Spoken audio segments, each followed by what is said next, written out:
بسم اللہ الرحمن الرحیم اللہم صل علی محمد وآل محمد۔ بسم اللہ الرحمن الرحیم الحمد للہ والصلاة علی اہلہا اما بعد فقد قال اللہ الحکیم فی کتاب بسم اللہ الرحمن الرحیم شہر رمضان الذی انزل فیہ القرآن۔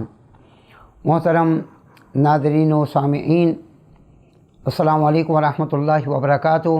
پروردگار عالم محمد و آل محمد کے طفیل آپ کی تمام عبادات کو، روزے، سحر و رفتار کو اور تمام مناجات کو، دعاؤں کو اپنی بارگاہ میں شرف قبولیت عطا فرمائیں۔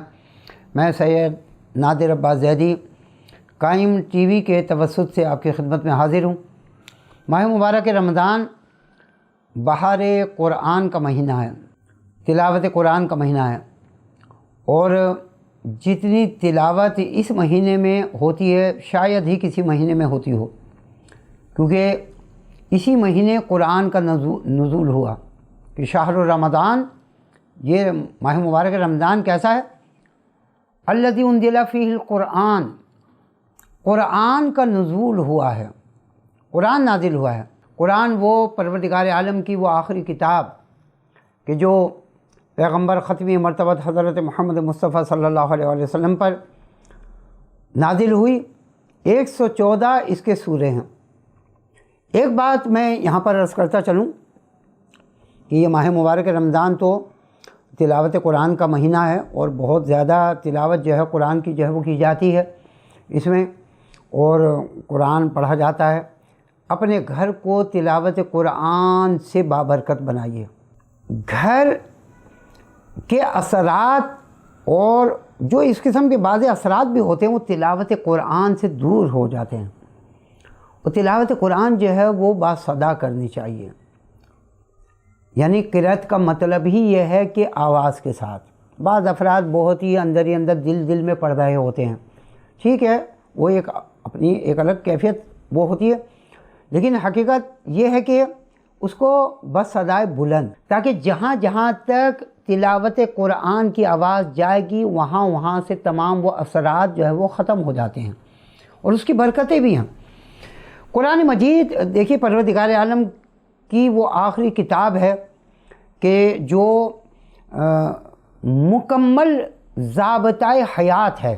قرآن مجید صرف تلاوت ہی کے لیے نہیں، ٹھیک ہے، تلاوت کا ثواب ہے، حتیٰ کہ اگر کوئی تلاوت نہ بھی کرے تو قرآن مجید کے دیکھنے کا، اس کے کلمات، اس کے حروف، اس کے سورے، اس کی آیتوں کو دیکھنے کا بھی ثواب ہے۔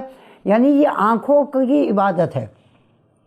اور جیسا کہ روایت بھی ہے کہ آخری دور میں اسلام برائے نام ہوگا، تلاوتیں بھی برائے نام ہوں گی، یا تلاوتیں جو ہے وہ دکھاوے کے لیے ہوں گی کہ قاری قرآن تلاوت کرے گا تو واہ واہ کی صدائیں تو بہت بلند ہوں گی، لیکن کتنے ہیں اس قرآن پر عمل کرنے والے؟ اس مقام پر دیکھیے اتفاق سے مجھے ایک واقعہ یاد آ گیا کہ کہتے ہیں کہ مصر کا ایک حاکم کا جب انتقال ہوا تو اس مصر کے حاکم کے انتقال کے بعد ان کے وزراء نے اور خاندان اہل خانہ نے ایک قاری قرآن کو اس کی قبر پر بٹھایا کہ جناب 40 دن تک آپ بیٹھ کر قبر پر جو ہے وہ قرآن کی تلاوت کریں۔ بہت توجہ چاہوں گا، قرآن کی تلاوت کریں۔ تو قرآن کی تلاوت کتنی اچھی چیز ہے۔ وہ قاری ایک دن آیا، دوسرے دن آیا تلاوت کی، تیسرے دن اتفاق سے غائب ہو گیا۔ 3-4 دن جب نہیں آیا تو وزراء کو اور اہل خانہ کو تشویش لاحق ہوئی۔ اسے ڈھونڈا، پتہ کیا، اس کے گھر تک پہنچے کہ بھائی کیا ہوا؟ آپ کے لیے طے یہ ہوا تھا کہ 40 دن آپ بیٹھ کر اس قبر پر قرآن کی تلاوت کرو گے، کیا ہوا؟ کہا کہ میں نے 2 دن تو تلاوت کی، تیسرے دن جب تلاوت کر کے میں گھر پہ پہنچا اور رات کو میں سویا تو میرے خواب میں یہی حاکم صاحب قبر آیا اور آ کر کہنے لگا کہ خدا کے واسطے تلاوت قرآن نہ کرو، اس لیے کہ تم جیسے جیسے تلاوت قرآن کرتے ہو مجھ پر اسی طریقے سے عذاب کی شدت میں اضافہ ہوتا ہے۔ اب آپ سوچیں گے بھائی یہ تو تلاوت قرآن کر رہا تھا، تلاوت قرآن سے شدت یعنی عذاب کی شدت میں اضافہ کیوں؟ کہا کہ کیوں اس تلاوت سے عذاب کی شدت میں اضافہ ہوتا ہے؟ کہا کہ جب تم پڑھتے ہو کہ اقیموا الصلاۃ، مثلا آیت کہ نماز قائم کرو، نماز پڑھو، کیونکہ میں مسلسل نماز نہیں پڑھتا تھا تو فرشتے مجھے آگ کے گرز مار کر کہتے ہیں کیا تم نے قرآن کی یہ آیت نہیں پڑھی تھی کہ جس میں نماز کا حکم تھا، وآتوا الزکوٰۃ، کیا تم نے یہ آیت نہیں پڑھی تھی تو زکوٰۃ کیوں نہیں دی؟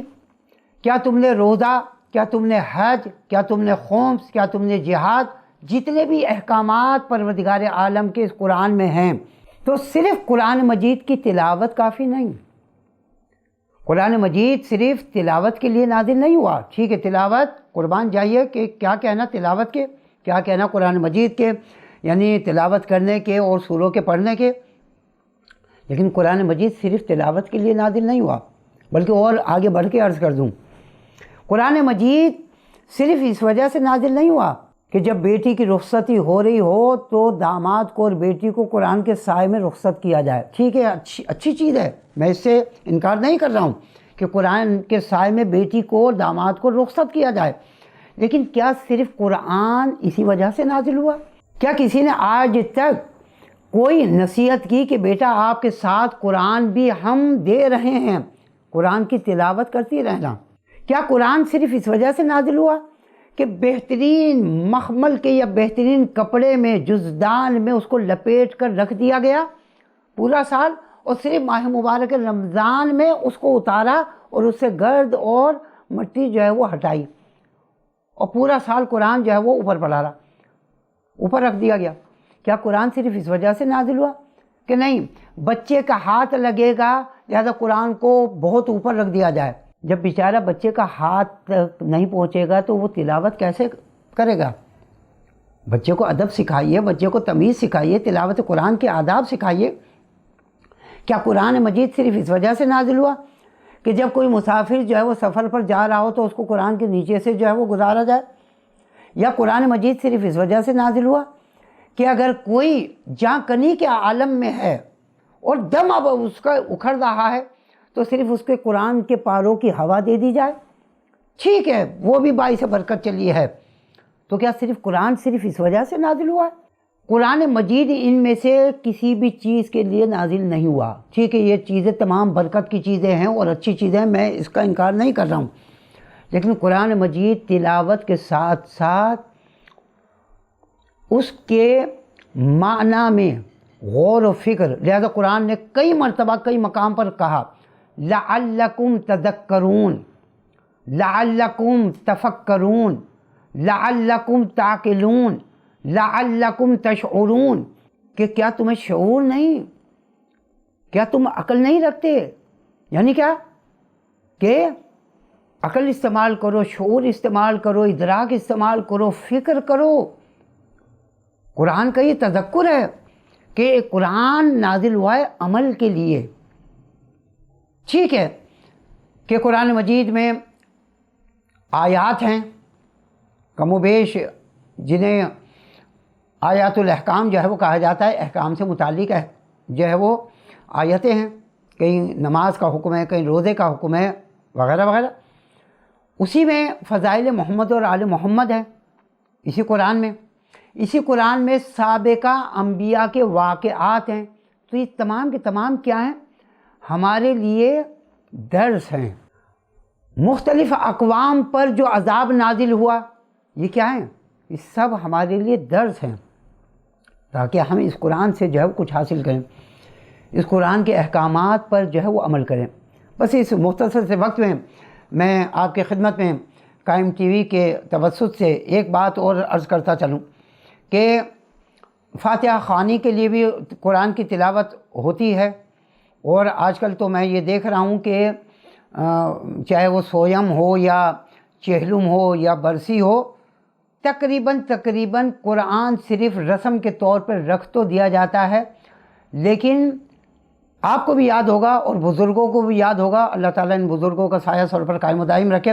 ایک زمانہ تھا کہ مرحومین کے ایصال ثواب کے لیے 3 قرآن جو ہے وہ ختم ہوتے تھے، پھر 2، پھر 1، پھر چند پارے۔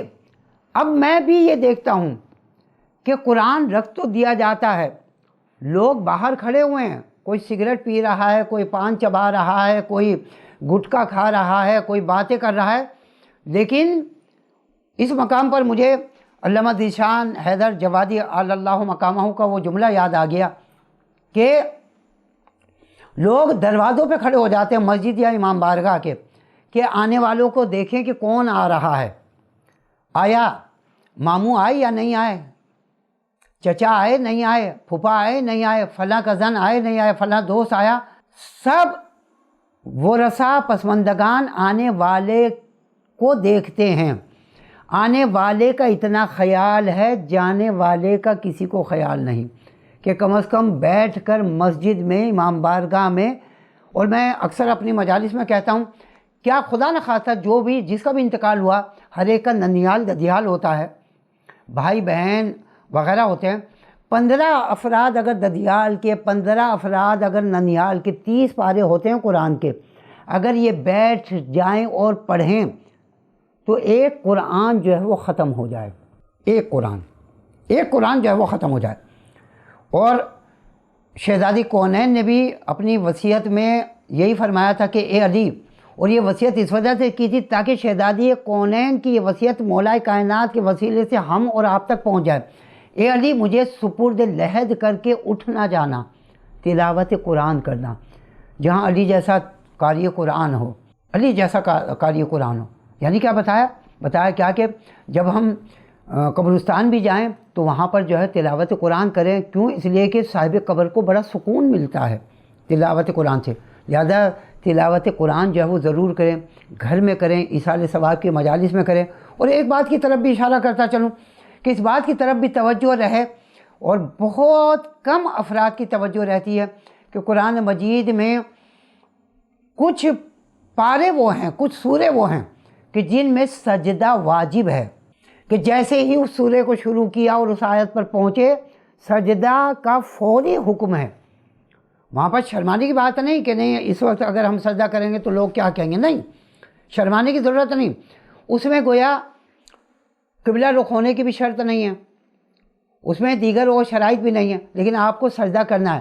بعض افراد کیا کرتے ہیں، ان سوروں کو پڑھتے ہیں، مثلا سورہ الق ہے، اس میں سجدہ واجب ہے، سورہ نجم ہے، سورہ حامیم فصلت ہے، حامیم سجدہ ہے، ان میں سجدہ واجب ہے۔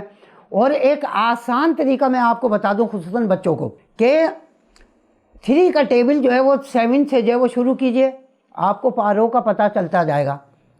میں اس کو اردو میں جسے ہم اور ہمارے بزرگ جو ہے پہاڑے کہا کرتے تھے، یعنی 3 × 21، 3 × 24، 3 × 27، 3 × 30، یعنی 21واں پارہ، 24واں پارہ، 27واں پارہ اور 30واں پارہ، ان میں سجدے جو ہے وہ واجب آتے ہیں۔ 3 × 7 = 21 اور 3 × 8 = 24 اور 3 × 9 = 27 اور 3 × 10 = 30۔ ان پاروں میں جو ہے وہ سجدہ واجب ہے، اور سجدے کے لیے حکم ہے۔ بعض افراد پڑھتے ہیں، انہیں پتہ ہی نہیں ہوتا کہ سجدہ واجب آ گیا۔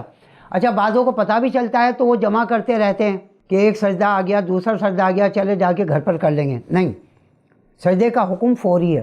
اور سجدے میں ٹھیک ہے دعائیں ہیں کہ لا الہ الا اللہ حقا حقا، یہ تو اپنی جگہ پر ہے، سجدت لک یا رب تعبدا ورکا لا مستکبرا ولا متعظما ولا انا عبد خائف مستجیر فقیر مستجیر، یہ دعا ہے۔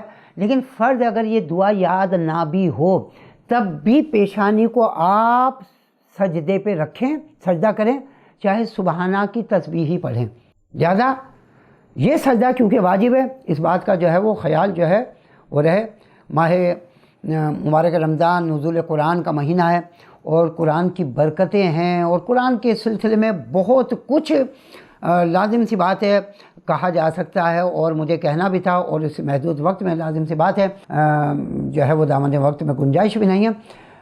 اسی کے ساتھ بہت جو ہے وہ مجھے بھی اور ہمارے اس قائم ٹی وی کی پوری ٹیم کو اور ہمارے کیمرہ مین کو بھی جو ہے وہ اپنی دعا میں جو ہے بہت بہت جو ہے وہ یاد رکھیے گا۔ ہم بھی دعا کرتے ہیں پروردگار عالم اس ماہ مبارک رمضان کے وسیلے سے تجھے اس قرآن کی حرمت کا واسطہ ہے، اور جو قرآن کی تلاوت کی گئی پروردگار عالم اس تلاوت کو اور ماہ مبارک رمضان کے روزوں کو اور تمام سحر و افطار کو اپنی بارگاہ میں شرف قبولیت عطا فرما۔ والسلام علیکم ورحمۃ اللہ وبرکاتہ۔ اللهم صل على محمد وآل محمد، اللهم رب النور العظيم ورب الكرسي الرفيع